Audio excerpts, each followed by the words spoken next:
ഇപ്പോൾ MSFന്റെ ഉപരോധം നടക്കുന്നത് ചോദ്യപേപ്പർ ചോർച്ചയിലാണ്. കോഴിക്കോട്ട് DDE ആണ് MSF ഇപ്പോൾ ഉപരോധിക്കുന്നത്. MS സൊല്യൂഷൻസിലൂടെ ചോദ്യപേപ്പർ ചോർന്നതിൽ വലിയ പ്രതിഷേധമാണ് കഴിഞ്ഞ ദിവസങ്ങളിൽ ഉയർന്നത്. അതിനുശേഷം പ്രത്യേക അന്വേഷണമൊക്കെ സർക്കാർ തലത്തിലും ക്രൈംബ്രാഞ്ച് തലത്തിലുമൊക്കെ രൂപീകരിച്ചിരുന്നു. അന്വേഷണ സംഘത്തിന്റെ അന്വേഷണം നടക്കുകയാണ്. ദീപക് മലയമ്മ നമുക്കൊപ്പം ചേരുന്നു. ദീപക് മലയമ്മ, MSFന്റെ പ്രതിഷേധം ഇപ്പോൾ അവിടെ നിന്ന് അവരെ എടുത്തു നീക്കുന്ന തരത്തിലേക്ക് എത്തിയിരിക്കുന്നു അല്ലേ? പോലീസൊക്കെ സ്ഥലത്തുണ്ടല്ലോ.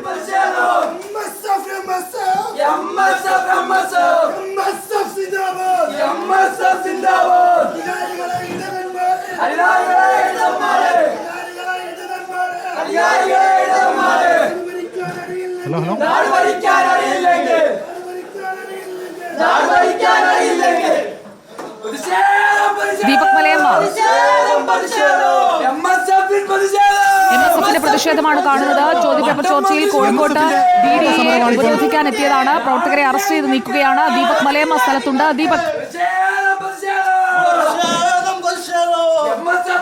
സുജയ, MSF അല്പസമയം മുൻപാണ് DDE ഓഫീസിലേക്ക് ഉപരോധം സംഘടിപ്പിക്കുമെന്ന് അറിയിച്ചത്. അതിന് പിന്നാലെ തന്നെ DDE ഓഫീസ് സ്ഥിതി ചെയ്യുന്ന സ്കൂളിനകത്തേക്ക് MSF പ്രവർത്തകർ എത്തുകയും ചെയ്തു. DDE അടക്കമുള്ളവരെ ഉപരോധിക്കുക എന്നുള്ളതായിരുന്നു പദ്ധതി.